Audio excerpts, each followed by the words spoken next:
Hola, buenas tardes, ¿cómo están? Espero que estén teniendo una muy linda tarde. Bienvenidos a nuestras entrevistas, te queremos conocer y charlas hablemos sobre discapacidad que realizamos los lunes, las entrevistas, y los domingos, el último domingo de cada mes, una charla, hablemos sobre discapacidad para conocer, profundizar acerca de este tema. Y bueno, todas estas actividades son parte de nuestro programa Te Queremos en el Estanquillo, que es el programa de atención a personas con discapacidad del Museo del Estanquillo, colecciones Carlos Monsiváis. Entonces, muchas gracias por estar aquí, por acompañarnos. Hoy tenemos a unas invitadas muy especiales, muy lindas, ya las tuvimos por aquí, ya las conocimos, ya nos platicaron a qué se dedican. Y el día de hoy nos van a hablar sobre la importancia de educar hacia la autonomía. Ahorita se las presento nuevamente, pero antes quiero recordarles que si requieren la interpretación en lengua de señas mexicana, hay que entrar a Zoom. Por ahí en la publicación está el ID y el passcode para que puedan ingresar y acompañarnos. También, pues bueno, les recuerdo que está el chat, tanto en Zoom como en Facebook, por si tienen alguna pregunta, alguna duda, algo que quieran que nuestras invitadas nos quieran pues responder. Les voy a platicar un poquito sobre psiquemorfosis, salud mental, que son quienes nos acompañan. Por aquí están Jazz y Ale, que son las psicólogas que conforman este proyecto. Y les voy a platicar un poquito de qué es psiquemorfosis, salud mental. Es un proyecto que busca acercar a las personas a la atención psicológica y pedagógica a través de informarlos en temas de la vida cotidiana, siendo un medio para alcanzar un bienestar emocional, mental y espiritual. Brindan evaluación y atención psicológica para adultos, así como regularización pedagógica para niños o adolescentes. Ellas trabajan en equipo para que la vida de las personas evolucione de forma armoniosa, sana y pacífica. Y pues ahora les voy a platicar un poquito de cada una de ellas.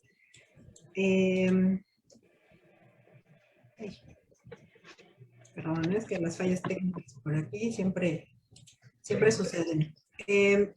Yasmín Consuelo García Piña es licenciada en psicología con especialidad en sexualidad y ya se puso a cargar mi computadora. Ya no me dejó terminar de leerles la semblanza de Jazz. Déjame que vaya cargando. Y es que además el día de hoy sí estamos transmitiendo desde el Museo del Estanquillo. Y aprovechando, el museo está abierto, entonces pues por aquí andamos. Entonces ya saben que las computadoras cuando cambiamos de locación nos hacen de las suyas. Déjame que termine de cargar. Disculpen todas estas cuestiones. Bueno, aprovechando también les quiero agradecer y les quiero recordar que también estas charlas y entrevistas las hacemos en conjunto con Inclusión Creativa, que son quienes están haciendo la interpretación en lengua de señas mexicana. Muchísimas gracias a Inclusión Creativa por su participación también y apoyo en todas estas actividades. Ahora sí, Yasmín es licenciada en psicología con especialidad en sexualidad humana con perspectiva de género. Tiene estudios en violencia familiar y de género por el Consejo Nacional para las Adicciones, CONADIC. Ha impartido pláticas para padres de familia sobre psicoeducación para el Centro Familiar número 12 del DIF desde el 2019 a la fecha. Es maestra de regularización para niños de primaria y secundaria a través de estrategias diseñadas con base en pruebas psicológicas y pedagógicas para que la evolución del pequeño sea lo más favorable. Muchas gracias, Jazz, bienvenida. Ahora les voy a leer un poquito sobre Ale. Ale también es psicóloga, Alejandra Azcoitia Escalona, es licenciada y otra vez me volvió a hacer lo mismo en la computadora. También quiero volver a cargar el archivo. No, les digo que me escuchan. Tiene especialidad de psicología clínica, de orientación psicoanalítica. Ay, voy, permítanme. Es que esto sucede. Está cargando y cargando el archivo. Ahora sí, es licenciada en psicología con especialidad en psicología clínica, de orientación psicoanalítica y sexualidad humana con perspectiva de género. Tiene estudios en psicoterapia psicoanalítica, así como en psiquiatría de la infancia y la adolescencia, en evaluación de estrategias docentes. Realizó prácticas profesionales en el Instituto Nacional de Rehabilitación dentro del área de patología del lenguaje, detectando problemas del desarrollo en personas con alguna discapacidad auditiva, brindando psicoterapia grupal e individual a pacientes y padres de familia. Colaboró con el Ceneval, que es el Centro Nacional de Evaluación para la Educación Superior, en diversas áreas, de 2015 a 2019. Actualmente participa con el CF12 del DIF, brindando atención psicológica para familias de bajos recursos. Ahora sí, mil disculpas por las trabas, pero bueno, ya estamos aquí. Jazz, Ale, bienvenidas. Y pues bueno, el día de hoy vamos a hablar de la importancia de educar hacia la autonomía. El micrófono es suyo. Platíquenos. Hola, hola, Sofi, a todos los que nos acompañan, a Miriam, a Inclusión Creativa, a Comunidad de Tanquillo, por habernos invitado.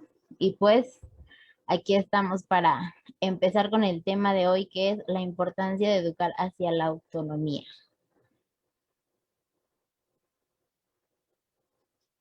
Buenas tardes a todos. Muchas gracias a Comunidad Estanquillo y Inclusión Creativa por invitarnos. Pues hoy les traemos este tema que es cómo educar siendo padres de un hijo con discapacidad o a lo mejor cuando la discapacidad llega a nuestra familia y no son tan niños, cómo podemos volver a enseñarles sobre la vida y que ellos vuelvan, pues que ellos puedan adaptarse lo mejor posible. Entonces, el objetivo de este trabajo que venimos a presentarles hoy es compartir con las familias, con los papás, con los hermanos, con los primos, con los tíos, incluso vecinos, ¿no? Lo importante que es el papel de la familia en la educación de los niños y las niñas con una discapacidad. Muchas veces de esto va a depender que nuestros niños sean personas seguras, que desarrollen incluso aspiraciones y sueños, o que sea todo lo contrario, que hay una gran frustración y esta frustración vaya ganando y no les permita tener una adecuada adaptación y un adecuado desarrollo.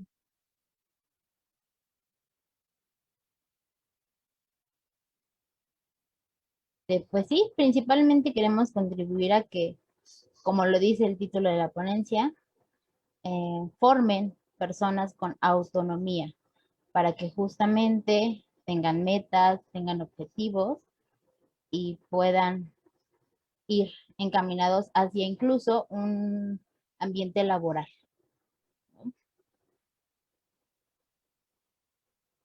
Así es, pero ¿qué es autonomía?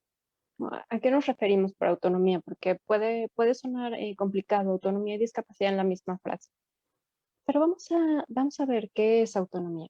Es la capacidad de tener una vida satisfactoria y llevarla a cabo dentro de mi comunidad.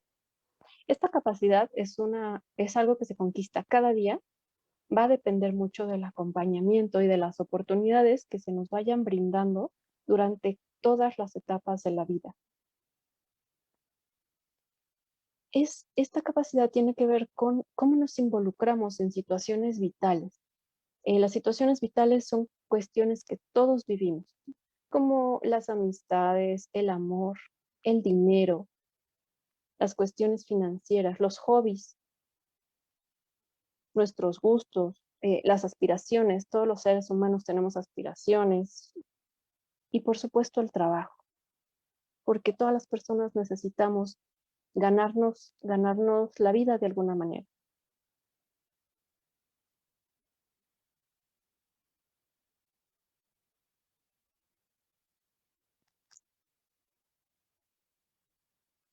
¿Me pasan la siguiente lámina, por favor?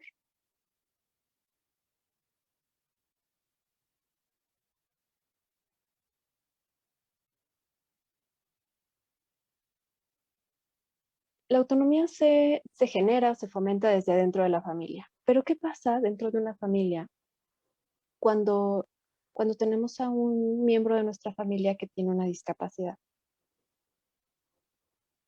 Quisimos dar un panorama general porque muchas veces creemos que somos los únicos que estamos pasando por momentos así. Entonces, ¿qué pasa? Eh, estos diagnósticos, los diagnósticos, impactan a toda la familia y a cada una de las personas que forman parte de. Cada miembro de esa familia lo va a entender de una manera distinta, lo va a ir aceptando y va a tener un duelo consigo mismo y hacia su familiar. Así es, el impacto repercute en toda la familia porque justamente nos va a permitir fracturar o fortalecer lazos en cuanto a a todos los integrantes, ¿no? Justamente también es algo que tiene que adaptarse a la percepción de sí mismo, por ejemplo, porque ahora ya no juegas el mismo rol, ¿no? Va cambiando tu rol de acuerdo a todo lo que vas a vivir, a todo lo que vas como experimentando como integrante, como persona con discapacidad, ¿no? Justamente, como lo mencionaba Eleanor, repercute, por ejemplo, en los hermanos, que justamente algunos son muy celosos y son pequeños, porque la atención se va como a toda a la persona con discapacidad y dejan de como tener importancia, si así lo queremos ver, ¿no? El hermano mayor quizás se adapta un poco más porque ya tiene una conciencia diferente, porque a lo mejor la responsabilidad es otra, ¿no?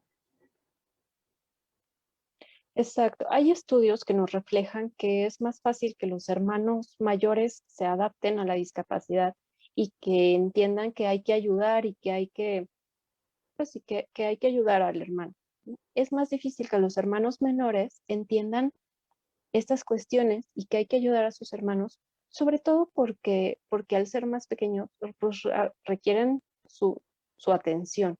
Entonces a veces se ha visto que hay cuestiones de celos, pero que si los papás logran integrar a estos hermanos de una manera fraterna y adecuada, la relación puede llegar a ser muy, muy cercana, aunque se ha visto que durante la adolescencia llegan a alejarse, después en la adultez llegan a volver a ser cercanos. Esto era importante mencionarlo porque sabemos que hay muchos papás que se preocupan por qué va a pasar con su hijo cuando ellos ya no puedan hacer los cuidados que ellos hacen. Entonces, los hermanos son un gran apoyo para las personas con discapacidad, como un auxiliar cuando los papás ya no están.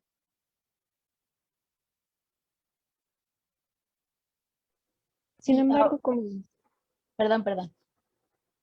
como les comentábamos, cada miembro de la familia pasa por un duelo. Este duelo a veces se vive en familia y a veces se vive de una manera muy particular. La familia va pasando por diferentes etapas de este duelo hasta llegar a la aceptación y después de la aceptación viene la adaptación hacia esta condición de discapacidad para poder generar un entorno favorable. Pero muchas veces esos duelos son muy complicados y no se resuelven. Muchas veces no platicamos o no llegamos a esta parte de la aceptación y entonces nos vamos llenando y cargando de emociones negativas, de percepciones negativas también. Y esto va repercutiendo en nuestro trato hacia la familia y hacia nuestro ser querido con discapacidad. y también en nosotros mismos, por supuesto. Sí, y algo que nos faltó como mencionar es que justamente en los estudios que estuvimos revisando todos estos tiempos, dice que el factor socioeconómico parece que no, pero sí es un papel importante, porque justamente las personas con menos recursos integran mucho mejor a las personas con discapacidad y hay más participación, tienen más interés que las clases altas, que hay poca participación y muy pocas veces hay aceptación de que dentro de la familia hay un miembro con discapacidad. Así es, muchas veces los estigmas eh, no les permiten a las familias integrarse y adaptar todas las modificaciones que tendrían que hacer para que su ser querido con discapacidad esté mejor y se desarrolle mejor. Muchas veces el qué dirán, cómo me ven allá afuera, puede ganar mucho más que lo que me dice aquí adentro, qué es lo que tengo que hacer y que tengo que estar bien con mi familia. Esto, desafortunadamente, se refleja en cómo educamos a los niños. Cuando yo tengo una cuestión de percepción negativa, no puedo hacer una educación hacia una percepción más positiva. ¿Cómo elegir el mejor modelo para educar a mi hijo o a mi familiar con discapacidad? Esto ya se ha ido estudiando y eh, existen diferentes estilos de crianza, o lo que son modelos y estilos parentales para la discapacidad específicamente. Así es. Estos modelos los justamente son tomados de, así tal cual se llama, modelos y estilos parentales para las personas con discapacidad. Y nos arrojan 4 tipos. De acuerdo a lo que cada uno de ellos realiza, podríamos decir que tenemos o no un estilo de aprendizaje y cómo esto va a ayudar a la autonomía de la persona con discapacidad. El primer modelo es el impulsador reflexivo, que podremos decir que es el más adecuado porque explora todas las habilidades y capacidades de la persona con discapacidad. Se compone de un adulto, ya sea padre, madre o aquel que se encarga del cuidado, impulsador y orientador de habilidades. El entorno que brinda siempre va a ser de aprendizaje y participación, promoviendo espacios recreativos. Es decir, que le va a permitir aprender acerca de habilidades comunes para su vida diaria. Busca el desarrollo de capacidades, establece normas negociadas que buscan la superación, logros de objetivos y metas personales. Que justo este punto va enfocado a la autonomía, porque es ahí como nos va a permitir crear un sujeto con aspiraciones. Delega responsabilidades reconociendo las habilidades, es decir, que considera que la persona con discapacidad puede alcanzar las mismas habilidades que comúnmente se tiene, sin ninguna traba y pues sirve como impulsador, tal cual lo dice su nombre. En este estilo de crianza vemos cómo la percepción de, del cuidador o de los papás, para empezar, es una percepción positiva que contempla habilidades y capacidades. Es decir, que desde aquí, desde la percepción, no estoy limitando a mi familiar en lo que puede o no hacer, sino que más bien estoy atento y estoy a la espera a ver de qué es lo que sí puede hacer y lo ayudo a hacerlo mejor. Es decir, lo incito, lo impulso, lo motivo para que lo haga y que vaya logrando cosas cada vez más complejas. Este estilo de aprendizaje brinda el apoyo necesario para involucrarse en el desarrollo de la persona con discapacidad, pero permitiendo un espacio personal, sin ser invasivo y separando obviamente que puede tener su espacio personal sin ningún problema. Y el espacio personal se refiere tanto a sus momentos de tristeza, de alegría, si él o ella tienen que convivir con sus amigos, si quieren jugar, si quieren hacer alguna actividad de repente, eh, están estos miedos, ¿no? Estos miedos de se va a lastimar o qué va a pasar, se van a burlar. Tenemos que dejarlo, tenemos que dar ese espacio para que ellos experimenten y exploren y se vayan enfrentando poco a poco a la vida. Nosotros vamos a estar ahí para ellos, pero tenemos que dejarlos explorar y experimentar. Por eso se van delegando responsabilidades poco a poco con respecto a las habilidades que vamos viendo que van presentando. Y si nosotros delegamos responsabilidad, le vamos dando confianza. Y ahí es donde se va empezando a construir la autonomía.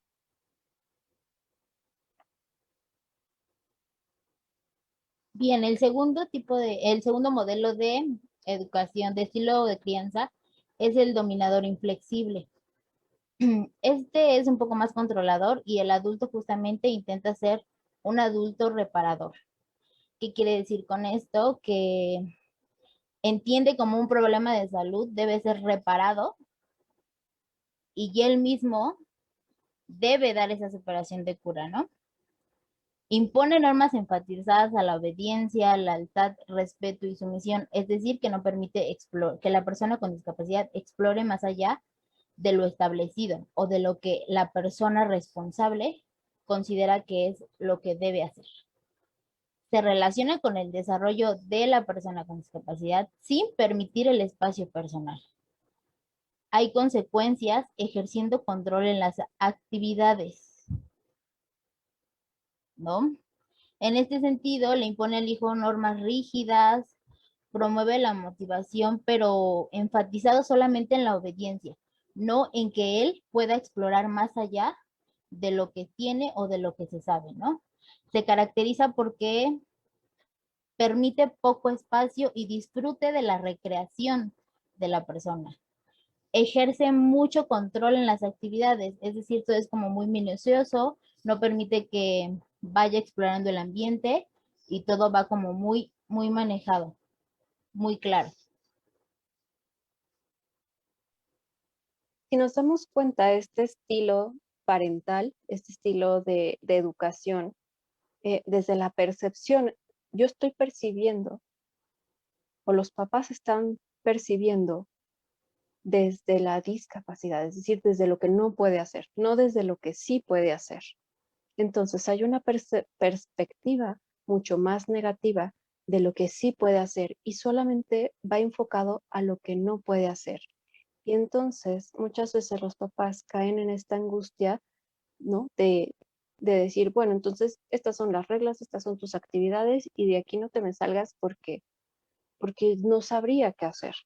También debe ser muy complicado mediar entre darle chance de explorar y entre quererlo proteger.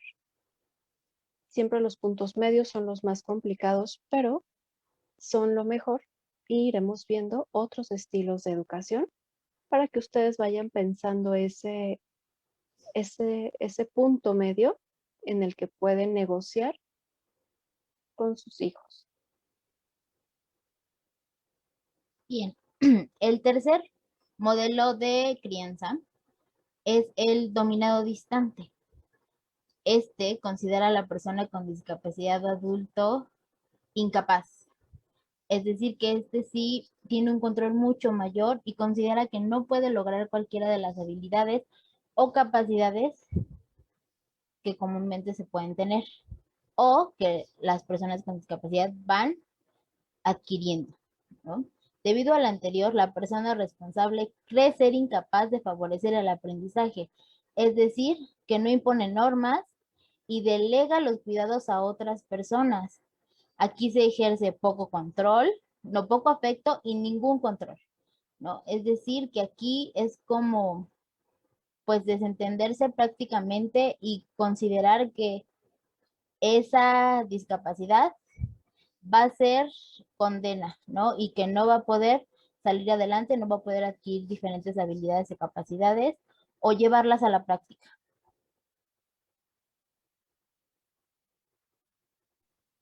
Si nos damos cuenta, aquí no nada más se percibe al familiar con discapacidad desde desde lo que no puede hacer, sino que el adulto que está cuidando de él se percibe como incapaz de cuidar.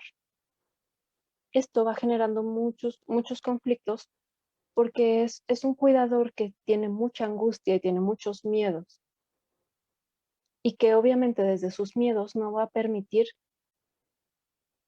a su familiar pues explorar y desarrollarse. Así es, estos sentimientos de incapacidad o miedo pueden caer justamente en una sobreprotección a la persona con discapacidad y que a su vez es discapacitante, porque no le dan al niño las herramientas para que cubra sus propias necesidades. Entonces es sobreprotectora porque justamente tampoco le va a permitir explorar más allá o de sus habilidades o sus capacidades. Un error muy común que pueden cometer los papás es delegar responsabilidades o cuidados sin antes haber puesto normas. Si nosotros no ponemos normas, es como no decirle cómo se hacen las cosas y cómo no se hacen las cosas. Entonces, algunos papás, por estos niveles de angustia tan altos que pueden tener, a veces no tienen la paciencia para explicar cómo se hacen las cosas. Entonces caen en la desesperación de decir, bueno, pues hazlo tú. Pero cuando ven que lo está haciendo mal, pues entonces, ¿no? Van, regañan, gritan, y pues no tiene lógica para el niño o para el familiar, porque no le enseñaron cómo sí y cómo no. Solamente se le dejó así como a su libre albedrío y después viene el regaño. Entonces esto va fracturando cada vez más la relación. Por eso también se ve este poco afecto. Si yo estoy, si mi afecto, si mi mayor afecto es angustia, yo no puedo relacionarme desde un afecto más positivo, desde algo más tranquilo. Por eso la recomendación sería, pues, acudir con un profesional, trabajar estos duelos, trabajar estas expectativas perdidas para que no lo reflejemos en la educación con nuestros hijos. Bueno, y viene el último, que es el dominado complaciente, y este, pues justamente como decía Ale, es el que también nos trae ciertos problemas porque hay cosas que como adultos, o en este caso padres, madres o el responsable de la persona con discapacidad, no se resuelve. Y entonces se entiende la discapacidad como consecuencia de culpas pasadas, por lo que se ejerce el adulto responsable de lo que se dio o de lo que pasó, ¿no? Ejerce el papel de dominado y sometido, es decir, que va a estar complaciendo a la persona con discapacidad en todo, en cuanto a hacer hasta las cosas por él y las cosas que puede hacer por él mismo, también va a cubrir las necesidades, ¿no? Justamente va acompañado de ausencia de normas, los valores van encaminados a la felicidad inmediata, porque justamente la culpa que se tiene, consideramos que tendríamos que complacer a esa persona, ¿no? Por simple culpa o porque no tenemos resueltos nuestros conflictos personales y llega la persona con discapacidad y creemos que es ahí es donde están las culpas pasadas, ¿no? Ejerce poco control y las acciones no tienen consecuencias. No hay espacio personal y la autorrealización de la persona responsable es sacrificada, lo que quiere decir que ya ni siquiera se preocupa por su persona y está mucho más enfocado en la persona con discapacidad. Este estilo de educación es muy peligroso, habiendo y no una discapacidad. ¿Por qué? Porque si nosotros no le manejamos consecuencias a los chicos, si no les manejamos reglas, entonces no les estamos enseñando a vivir en este mundo que sí tiene reglas y que en su nivel más alto o más reconocido socialmente, esas reglas se llaman leyes. Entonces, nosotros vamos propiciando que se generen otro tipo de problemas, como puede ser un trastorno de carácter o incluso de personalidad.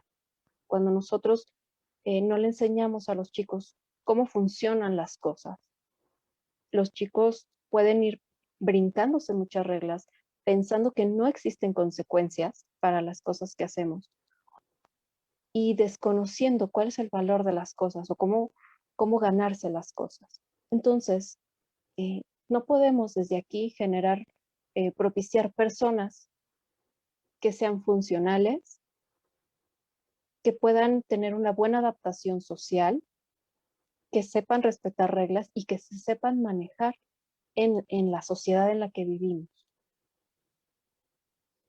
Así es, justamente estos modelos de estilo de crianza nos llevan a comparar la sobreprotección con la autonomía, pero justamente pues dirán, ¿qué es la sobreprotección? ¿No? ¿Cómo sé o cómo saber que lo que estoy haciendo es sobreproteger? No nada más a la persona con discapacidad, sino a cualquier persona. Y la sobreprotección es un control excesivo sobre el menor que limita las acciones del menor, limita la participación, es decir, no lo dejo hacer nada, no lo involucro en nada, e impide la exploración. Entonces yo limito ese conocimiento que el niño va adquiriendo del mundo, porque considero al mundo un lugar peligroso y me dominan las emociones negativas, es decir, el miedo, la inseguridad, un estado de alerta que puede estar a veces muy, muy despierto. ¿Y qué va a pasar con esto? Y estoy tratando de medir el peligro, pero de una forma exagerada. Y esta forma de educar genera en sí misma discapacidad, que no tiene que ver con ningún daño ni funcional, ni orgánico, ni nada. Una persona que educa desde el miedo puede propiciar una discapacidad en el sentido de que esa persona no está lista para hacer su vida allá afuera, no entiende de reglas o no puede adaptarse socialmente, lo que va a repercutir el día de mañana pues en un trabajo, en problemas con sus amigos, en que a lo mejor va a descuidar cuestiones personales porque va a manejar, porque cualquier cosa que intente y no le salga le genera una frustración tan alta que no lo va a volver a intentar. Bueno, vemos cómo la sobreprotección atenta contra la autonomía y vamos a ver cuáles serían las consecuencias más negativas de la sobreprotección. Pues sí, como decía Ale, una de ellas justamente es la falta de autonomía por miedo a afrontar cualquier tipo de situación que se encuentre dentro de los retos a sus capacidades, ¿no? Es decir, que no lo va a dejar explorar esas habilidades y esas capacidades que él tiene porque justamente lo sobreprotege, todo le resuelve o es muy dominante el rol que ocupa la persona con discapacidad, ¿no? El bajo autoconcepto, porque no se pone a prueba su propia competencia personal, es decir, no sabe qué puede o no resolver, porque no lo dejan o no ir más allá de lo que se establece. El poco desarrollo de habilidades de autocuidado, porque lo que aprende o no lo aprende, se dedican a acompañarlo.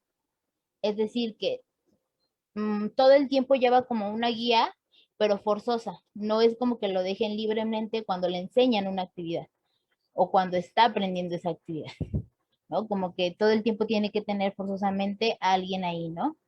Falta de interés y despreocupación por los asuntos personales que se relaciona con el punto anterior, debido a que de alguna manera no resuelve sus propios cuidados o no se hace responsable de sus propios cuidados, delegando así sus propias responsabilidades, sin tomar él la batuta de su propia persona y poder hacer y deshacer las actividades, habilidades, capacidades que tiene.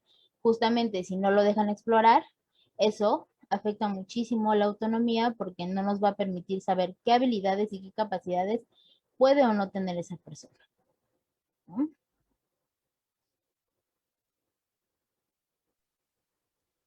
Exactamente.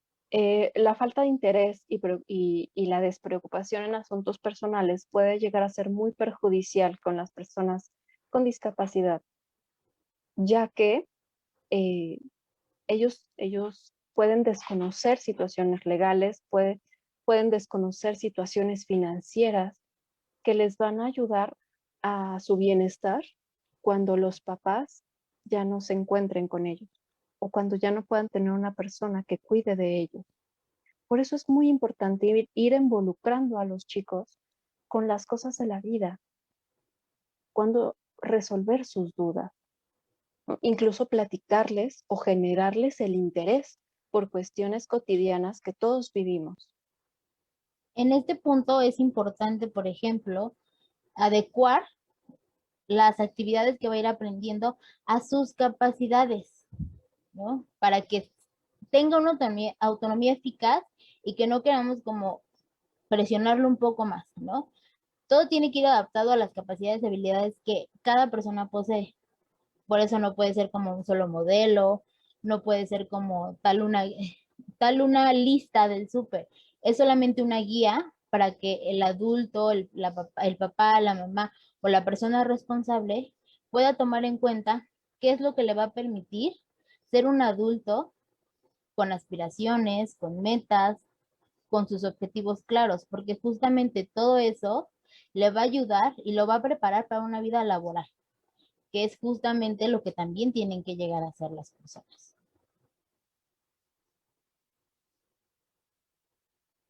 Así es, muchas veces la preocupación viene con el futuro de esta persona. Y si nosotros eh, la dotamos de autonomía, de una buena autoestima, de herramientas para que esta persona sepa qué se tiene que procurar y busque ayuda para procurarse estas cosas, o ella sola llegue al punto en que sea capaz de procurarse estas cosas, entonces podemos estar tranquilos de que nuestro familiar va, va a poder resolver las cuestiones vitales. Así es. ¿Y cómo vamos a saber si lo estamos sobreprotegiendo o ser autónomo? Ya vimos qué quiere decir la sobreprotección. Vamos a revisar un poco más a fondo la autonomía, ¿no? En la discapacidad, ¿no? Aquí vemos una imagen, ¿no?, de una chiquita que le hacen todo, ¿no? Por ahí se ven los brazos de una mamá como si fuera un pulpo, ¿no? La peina, le suena la nariz, se le pone el vestido, le hace todo. Muchas veces los papás nos convertimos en una herramienta para los hijos y les cubrimos las necesidades. En lugar de nosotros brindarles la herramienta a ellos, ayudarlos a desarrollar su capacidad para que lo hagan como ellos puedan, bien o mal, ¿no? En, en el otro cuadro tenemos a la misma niña que ella solita se peinó como pudo, ella solita se vistió, se puso calcetines diferentes, pero ella solita lo hizo. Y eso es un logro y es un avance muy importante que tenemos que ir dejando que los chicos tengan. Siguiente. Porque aparte, los chicos y las personas con discapacidad, ellos ya están construyendo su autonomía. Ellos ya lo están haciendo desde hace tiempo. ¿Y de qué se trata? Básicamente, la autonomía nos habla de tomar decisiones libres e informadas, con buena información. ¿Para qué? Para que yo pueda caminar hacia mis aspiraciones y hacia mis deseos, y entonces desarrollarme plenamente. Esto ya es una lucha que las personas con discapacidad vienen haciendo desde la Convención de Derechos de las Personas con Discapacidad. Y de aquí se han derivado algunos movimientos sociales que, que nos enseñan cómo ellos están conquistando esta autonomía y esta independencia para una vida autónoma. Uno de ellos es el movimiento de vida independiente.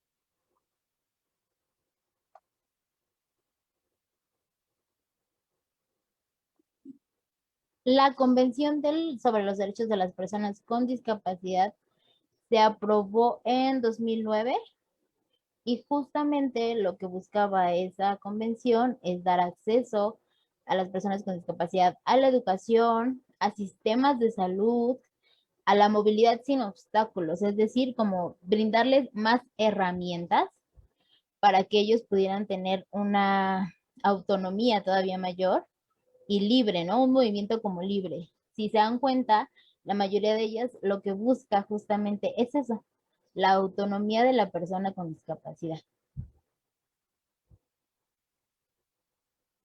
Y este movimiento tiene que ver con la forma en la que percibimos a las personas con discapacidad. Tendemos a ver a las personas con discapacidad desde un modelo médico, es decir, desde lo que no pueden hacer, desde lo que está dañado, desde lo que no funciona, cuando ellos están viendo que no se ve así. Lo que se propone desde ellos es el modelo social de la discapacidad. Y en este modelo nosotros eh, pues nos invitan a verlos como personas con habilidades, con capacidades, que pueden desarrollarse en una sociedad y que tienen derechos igual que todas las personas. Muchas veces la cuestión laboral es muy complicada por este tipo de percepciones que hay. Y la invitación es a cambiar la percepción, a cambiar la forma de ver que, que discapacitados podemos ser todos. ¿Por qué? Porque muchas veces nosotros somos los que nos limitamos. Desde nuestras creencias limitantes, también nuestro contexto nos limita muchas veces porque puede haber un gobierno que no genere los apoyos suficientes o puede haber una sociedad que no comprenda las necesidades, que no acepte las diferencias y que no incluya, que no haga parte de. Y desde ahí también podemos decir que podemos llegar a ser una sociedad discapacitante o discapacitada, porque no estamos teniendo la capacidad de entender las diferencias y entender que no son tan grandes. Así es, creo que es importante, por eso es importante que todos estos tipos de convenciones, todos esos tipos de movimientos se lleven a cabo, porque justamente lo que buscan es que se les brinden más oportunidades, ¿no? Que no se limite desde las legislaciones, sino que también se incluyan, porque son personas como cualquiera de nosotros y entonces también tienen derechos, también tienen derecho a pertenecer a un servicio de salud, también tienen derecho a trabajar, a que haya áreas laborales, incluso si lo queremos ver así, para sus capacidades, adaptadas para sus capacidades, porque como lo dijimos hace rato, la idea también es que ellos vayan aprendiendo. Nosotros brindarles herramientas. Acuérdense, nunca hacer una herramienta, sino siempre brindarles herramientas para sus capacidades, para que las lleven a flote y para que puedan tener una vida común. Así es. Y bueno, para hacer un resumen y rescatar algunos puntos sobre cómo podemos promover la autonomía. Primero que nada, reconocer las habilidades, ¿no? Hay que reconocer lo que sí se puede hacer, desde la perspectiva de lo que sí se puede hacer. Hay que practicar con ellos esas habilidades. Es decir, con paciencia, vamos a estar intentando y enseñar la perseverancia, porque la práctica no es lo intento 2, 3 veces. No, practicar es hacerlo, intentarlo cada día, aunque salga mal, aunque los avances sean pequeños, los avances son muy importantes. Ese sería otro punto. Reconocer los avances es muy importante. Tampoco tenemos que hacer una fiesta y un gran alarde, pero sí tenemos que reconocerlo y seguir practicando sobre esos avances. Exacto. Brindar facilidades para el aprendizaje, perdón, que justo lo veíamos, por ejemplo, hace rato en los modelos de estilo de crianza, ¿no? Cómo el entorno también nos permite que la persona tenga unos aprendizajes o no. Justamente a eso se refiere el punto de brindar facilidades para el aprendizaje, que desde el entorno, incluido el entorno ambiental y el familiar, nos permitan que ellos puedan seguir avanzando, ¿no? Resolver sus dudas de forma sencilla, dar una explicación muy, muy sencilla y muy detallada si así se requiere cuando le estamos enseñando algo, porque justamente el que él aprenda o no también va acompañado de eso, ¿no? Y entonces El resolver dudas de forma sencilla lo va a hacer todavía mucho más fácil, ¿no? Ahora ya le enseñé, ya vimos juntos, ya le expliqué, ya le di facilidades. Poner en práctica lo que aprendió. Eso es bien importante, porque si no lo lleva a la práctica, no va a saber para qué se utiliza eso que yo ya le enseñé, eso que ya aprendió. Involucrarnos en problemas de la vida diaria. Eso es fundamental, porque se tienen que involucrar a los retos, porque si los tenemos en una burbuja, los sobreprotegemos. Tienen que enfrentarse a los retos, porque volvemos a lo mismo. Esto nos va a permitir que la persona con discapacidad sea un adulto capaz y que pueda tener una vida laboral y personal, profesional, de la mejor manera y con la mejor autonomía posible.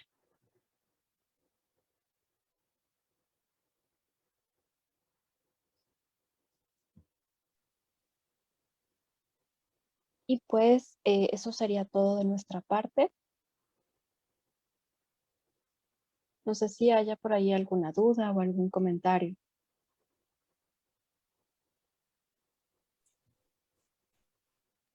Listo, ya, perdón. Estaba tratando de prender, pero les digo que las computadoras de pronto dicen que no. Ok. Pues muchísimas gracias por toda esta información. Sí, tenemos algunos comentarios, se los voy a leer. Maribel Mendoza nos dice en Facebook, decir discapacitados retribuye al menospreciar las habilidades de las personas con discapacidad. Es importante recordar que la discapacidad por sí sola no existiría. Es la combinación de la deficiencia física, mental, sensorial, con las barreras que la sociedad impone. Por ejemplo, aquí, si hay un Facebook, no se ve el intérprete, pero la comunidad de sordos se puede incorporar a Zoom para tener acceso a la interpretación. Por lo tanto, no existe la discapacidad en la conferencia. Muy buena presentación. Gracias por compartir la información. Gracias a las psicólogas. Y tenemos otro de Alberto, que está aquí con nosotros en Zoom, pero bueno, dice que se quedó sin Zoom, pero que la sigue viendo. Saludos a las ponentes. Sí, bueno, en el primer comentario sí es importante justamente eso de que lo mencionaba, ¿no? Utilizar la palabra discapacitante. Y, ¿por qué no deficiencia? Justamente esa era como la discusión que teníamos cuando preparábamos la ponencia, ¿no? Porque pues no sabíamos hasta dónde sí y hasta dónde no utilizar la palabra como tal, pero justamente la utilizamos y la metimos como en la narración, en la presentación, porque va encaminado a eso, ¿no?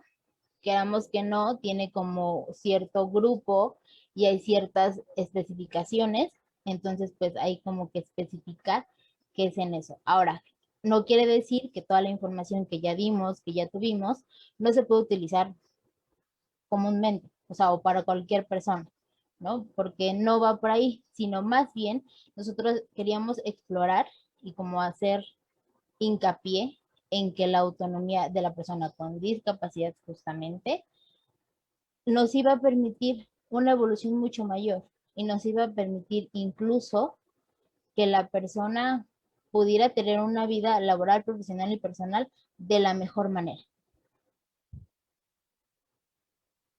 Exacto. Sabemos que la discapacidad es muy compleja, abarca muchos diagnósticos, muchos niveles. No quisimos encerrarnos o dirigirnos a algún público en específico, sino en general.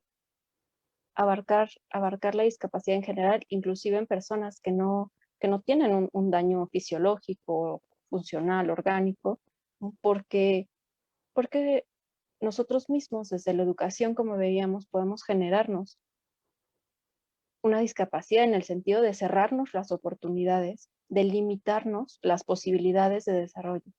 Y en ese sentido va nuestra ponencia.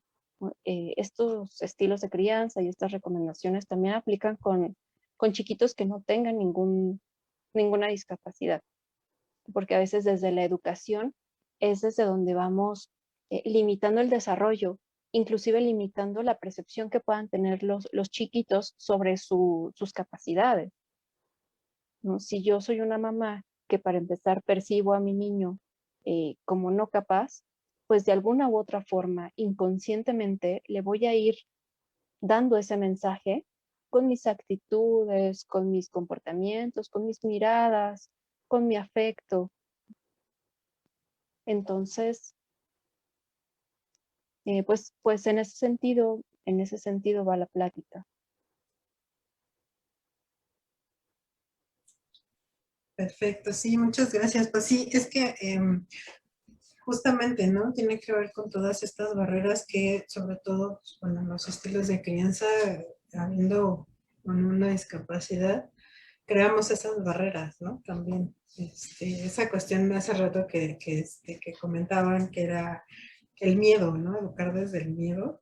Digo, justo, pues no tenemos manuales, ¿no? Quienes somos papás, pues no viene incluido el manual cuando llega el bebé, entonces, pues justamente son como cosas que hay que, pues ir aprendiendo juntos.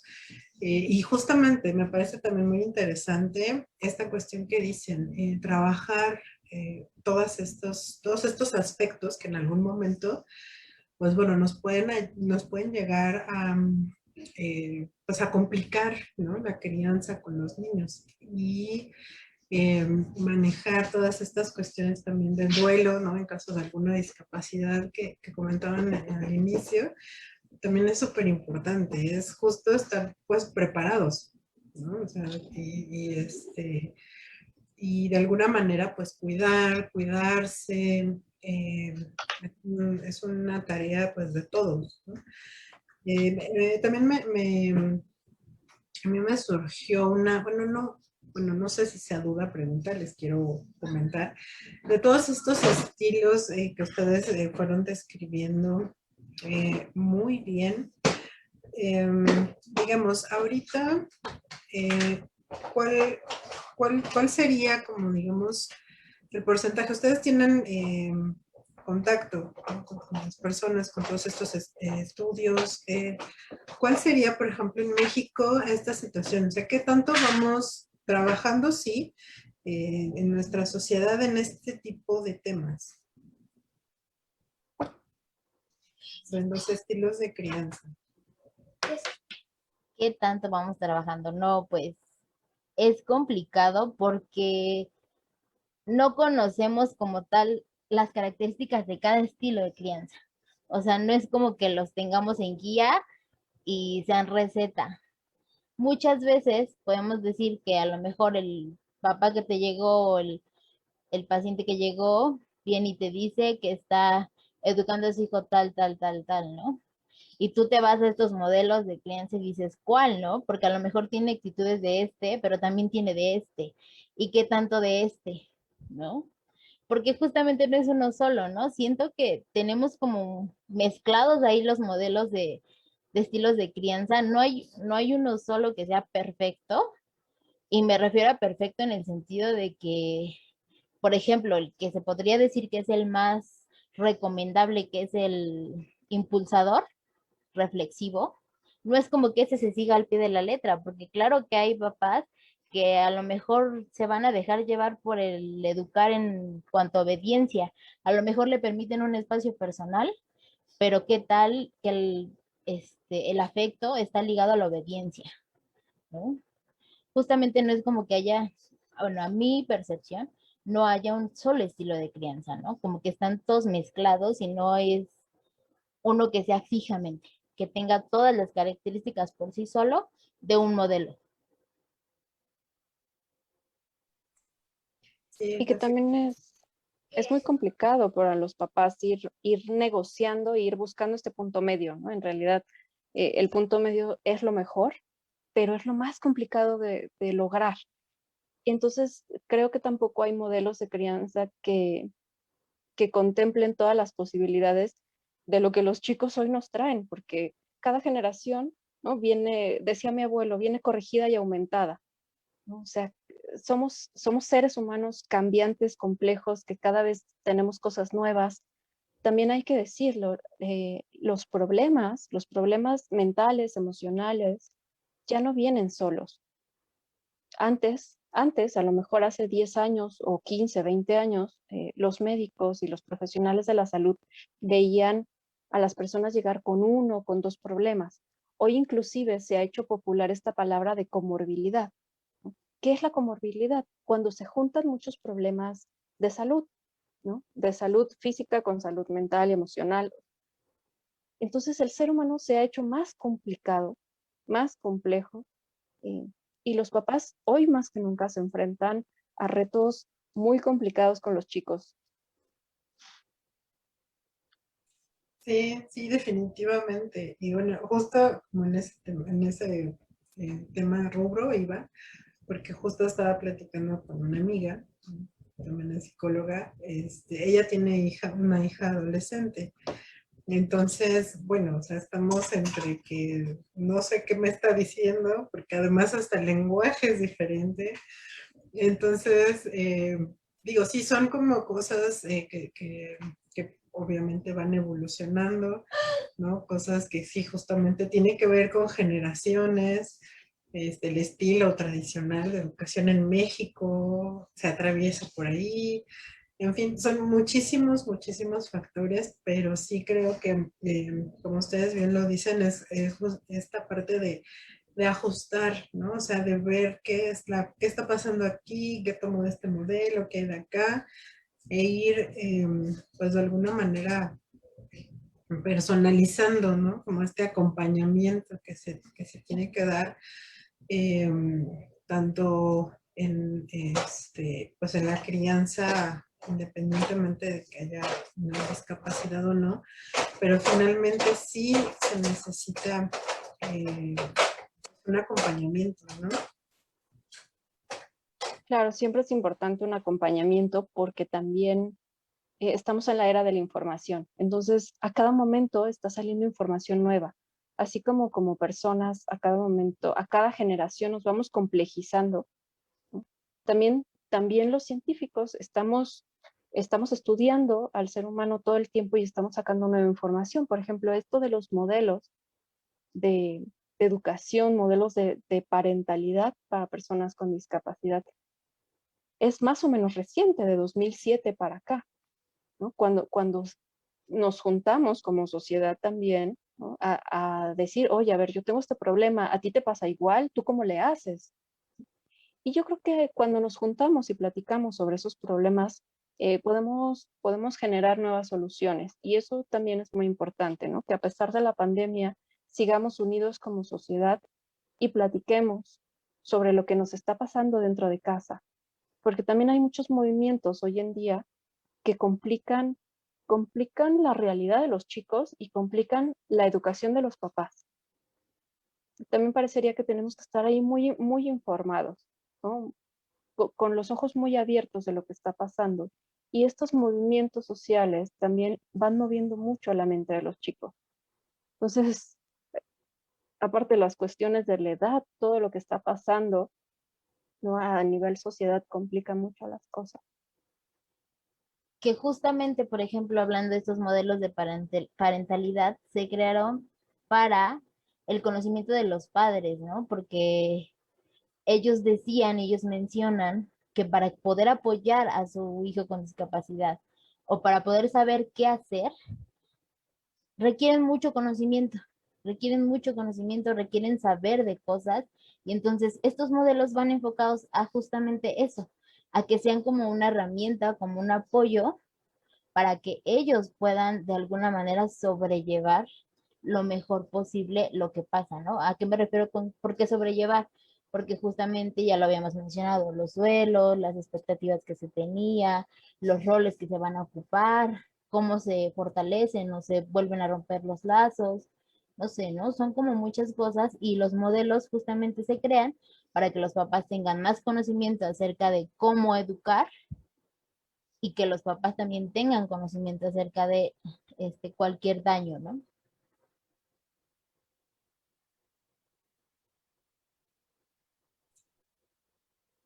Sí, exacto. Justo esta parte de pues sí, de estar como informado, de ver qué es lo que está sucediendo alrededor en diferentes contextos, además, porque algo que nos ha enseñado toda esta situación es que justamente el mundo cambia de pronto, ¿no?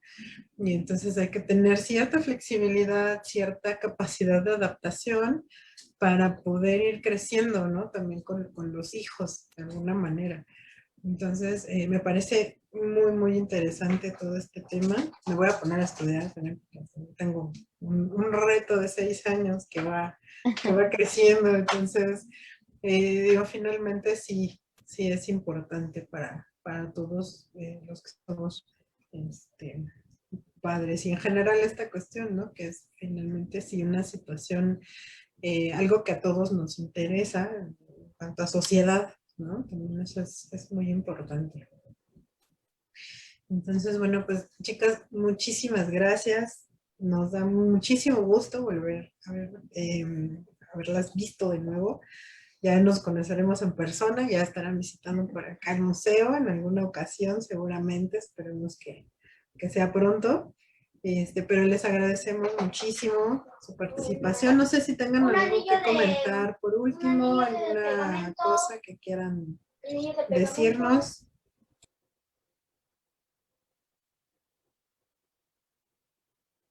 Pues un poco